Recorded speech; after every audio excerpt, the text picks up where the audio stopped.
Voces del Sur. Como lo habíamos anunciado, vamos a conversar en los próximos minutos con el doctor José de Chávez, ex viceministro de Gestión Ambiental, para analizar sobre este proyecto. Doctor, buenos días, bienvenido al programa Voces del Sur, que aquí en Arequipa se transmite a través de Radio Yeraví. Buenos días, gracias por la invitación, un gusto conversar con ustedes. El Congreso finalmente aprobó esta ley para que se amplíe el reinfo por 6 meses más, con una posible prórroga de otro medio año más que se pueda dar en el 2025, pero esta decisión o esta aprobación que se da en el Congreso de la República podrá solucionar los problemas que se tienen en torno a la minería artesanal o a la minería informal. No, la respuesta es no, en absoluto, ¿no? Esto lo que hace simplemente es para patear para más adelante el tema. Estoy convencido que no va a pasar absolutamente nada. Como usted bien ha dicho, plantea una ampliación de 6 meses, pero con una posibilidad de prórroga hasta diciembre del próximo año. Diciembre del próximo año ya estamos hablando de una coyuntura electoral, entonces no creo que haya ninguna intención o voluntad de solucionar el tema. Además, no es ya está demostrado, digamos, hasta la saciedad que las ampliaciones del reinfo no han sido la solución, porque ya ha habido varias ampliaciones, ¿no? La primera ampliación fue en el año 2019, se amplió hasta diciembre del 2021, y en diciembre del 2021 se volvió a ampliar precisamente hasta diciembre de este año. Entonces, digamos, esta es la tercera ampliación, y en el interín no ha pasado absolutamente nada. Mejor dicho, sí han pasado cosas. Lo que ha pasado es que el sector... Yo creo que hay que hacer una diferencia, ¿no? Creo que hay que diferenciar la minería, la pequeña minería, la minería artesanal, incluso la minería informal, de la minería ilegal. Y lo que ha avanzado en todo este tiempo con todas estas ampliaciones, quienes se han beneficiado, sobre todo son los mineros ilegales, que están imponiendo, digamos, situaciones de violencia extrema en muchos territorios, incluso presionando a los verdaderos pequeños mineros, a los verdaderos mineros ancestrales y artesanales, incluso a los informales, ¿no? Entonces, respondiendo a la pregunta, no es ninguna solución, en absoluto. ¿Y cuál es el meollo del asunto? ¿Por qué resulta tan complicado, digamos, avanzar con el proceso de formalización de la pequeña minería? ¿Cuál es el principal entrampamiento que presentan, por ejemplo, los mineros artesanales? A ver, hay varias cosas que creo la pregunta permite abordar, ¿no? A ver, y como le decía, el reinfo fue creado en 2016, y creo que los peruanos y las peruanas deberíamos reflexionar qué es lo que ha pasado en el Perú desde el 2016 para adelante, ¿no? Sin idealizar lo anterior, pero del 2016 para adelante lo que hemos tenido es un país en crisis. Hemos tenido 6 presidentes de la República, seguramente el doble o más de ministros de Energía y Minas. Hemos tenido una institucionalidad que se ha ido deteriorando, quebrando, reduciendo los espacios democráticos, un Estado carente de voluntad política, porque permanentemente ha estado gestionando la crisis, ¿no? Entonces, cualquier proceso, cualquier intento que pretendiese abordar un problema de esta magnitud, sin duda, pues en estas condiciones iba a fracasar, ¿no? Los que perdieron las elecciones permanentemente en 2016, en 2021, permanentemente han estado dinamitando, digamos, la democracia en el Perú, y los que ganaron tampoco no es que no lo han hecho muy bien, ¿no? Entonces creo que ese es un primer factor. Y el segundo, es decir, hay que ser conscientes, este proceso se ha dado una situación de crisis, de deterioro, de retroceso del Estado, y además sin voluntad política. Digamos, ¿cómo un gobierno con 3% de respaldo va a pretender resolver un conflicto de esta envergadura? Es imposible. Y sin recursos, ¿no?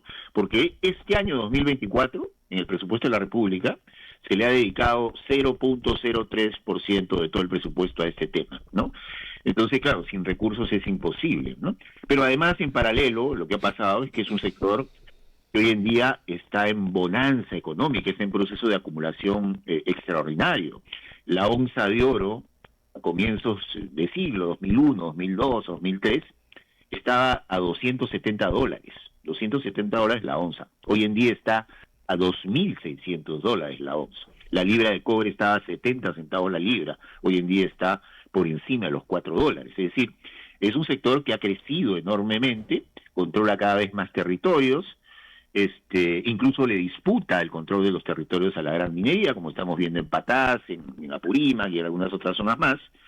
Entonces es un poder económico, controla, repito, territorios, es un poder político, tiene una bancada multipartidaria en el Congreso de la República, que es la que ha estado trabajando para lograr, digamos, estos acuerdos y estas ampliaciones, ¿no? Estamos conversando con el doctor José de Chávez, viceministro de Gestión Ambiental, en torno a la ampliación de Reinfo, medida que ha sido aprobada por el Congreso de la República el último viernes. Ahora, doctor, con esta ampliación, justamente Reinfo también se termina beneficiando a la minería ilegal, se da puerta abierta a que pueda seguir operando en nuestro país. Yo creo que sí, yo creo que son los principales beneficiarios, ¿no? Beneficiados de esta decisión, porque lo que van a tener es un escenario de total impunidad, ¿no?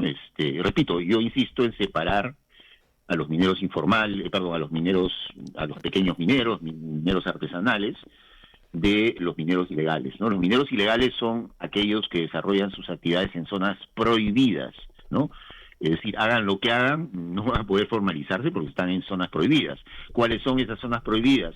Áreas naturales protegidas, zonas de irrigación, ¿no? Ríos, zonas que abastezcan de agua a comunidades, son zonas prohibidas también territorios de pueblos indígenas, está prohibido hacer minería con dragas, eso está prohibido explotar, que haya trabajo infantil en minería, todo eso está prohibido y está penalizado.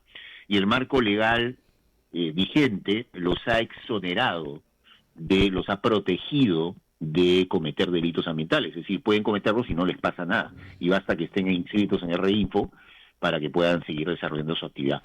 Y yo creo que no le conviene a los pequeños mineros y a los mineros artesanales mezclarse con los mineros informales, ¿no?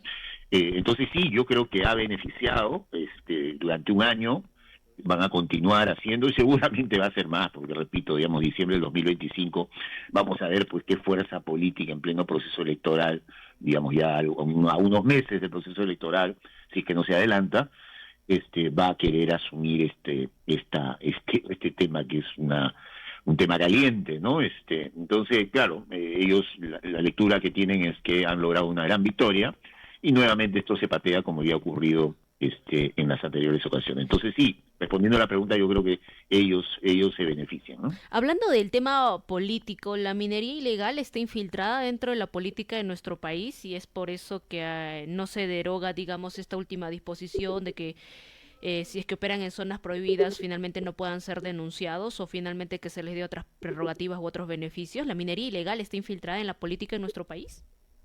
Totalmente, no tengo la menor duda. Primero buscó tener presencia en los territorios donde estaba, es decir, colocando alcaldes distritales, provinciales, después gobernadores regionales, controlando el sistema nacional el sistema de justicia en los territorios, controlando incluso a la Policía Nacional, y después han dado un salto, ¿no? A un salto a la política nacional. Y yo creo que es evidente que tienen una bancada multipartidaria, ¿no? Si uno revisa las votaciones a favor, ahí se mezclan, digamos, varias agrupaciones políticas, ¿no? Está Fuerza Popular, está Renovación Popular, del alcalde de Lima, esta organización política del alcalde de Lima, está el Bloque Magisterial, está Perú Libre, está Acción Popular, en fin, tiene una bancada multipartidaria. Y ya ha estado, y es una actividad, porque claro, ahora la vemos en una dimensión mayor y seguramente cada vez va a ser mayor, pero ya estuvo en las campañas anteriores. En el 2016 fue público que la candidata de Fuerza Popular, la señora Fujimori, firmó un acuerdo con una de estas asociaciones de mineros diciéndoles que no los iba a tocar, ¿no? Y el señor Hernando de Soto en la última campaña, en el 2021, también ha hecho lo mismo, ¿no? Y ya ven ustedes, digamos, varios candidatos de varias regiones donde hay este tipo de minería, hoy en día están en el Congreso, ¿no? Entonces sí, es una actividad que tiene vínculos con el poder político, y lo preocupante es que creo que todo indica que esto se va a consolidar, se va consolidando, se va confirmando, y de repente en el 26 o cuando hayan elecciones, porque finalmente los peruanos y las peruanas no sabemos cuándo va a haber elecciones en el país. Es un sector que se va a consolidar como uno de los principales grupos de poder, porque como mencionaba al inicio, están en un proceso de acumulación muy, pero muy importante, significativo, ¿no? Y son un poder económico, ¿no? Enorme. Ujú. Y ya en esta parte final, y como siempre agradeciendo esta diferencia con nuestro medio de comunicación y también para que la ciudadanía lo pueda tomar en cuenta y en consideración, ¿por qué es peligrosa o por qué es tan dañada, digamos, la minería ilegal que se estaría permitiendo, se estaría dejando la puerta abierta para que siga operando en nuestro país? ¿Y cómo esto puede afectar en la vida de los ciudadanos y las ciudadanas? A ver, es peligrosa porque es una actividad que está avanzando con mucha violencia, ¿no? Está sometiendo a poblaciones. En la Amazonía está los últimos asesinatos a defensores ambientales, casi en la totalidad, ¿no? Desde el 2018, 19 para adelante, o casi en la totalidad de asesinatos a defensores ambientales han sido como consecuencia de actividades ilegales, principalmente minería ilegal. No solamente minería ilegal, también tal ilegal, narcotráfico, pero minería ilegal sobre todo, ¿no? Entonces es una actividad que está imponiendo la violencia a poblaciones enteras. Y hay poblaciones que están resistiendo las rondas campesinas del norte de Cajamarca, de Jaén y San Ignacio, están resistiendo los pueblos Aguajún y Huampís en el río Cenepa, está resistiendo a IDECEP, que es una organización nacional que ya está liderando un intento de una cruzada contra el avance de la minería en la Amazonía, están resistiendo también algunas comunidades campesinas en zonas andinas, ¿no? Porque hay este tipo de minería en zonas andinas, pero también hay en la Amazonía, ¿no? Entonces, pero además de lo que estoy mencionando, también, digamos, es una actividad que genera impactos ambientales terribles, ¿no? Está deforestando la Amazonía, está impactando en las principales cuencas. Fíjense lo que pasa, digamos, en Puno, ¿no? En las principales cuencas de Puno.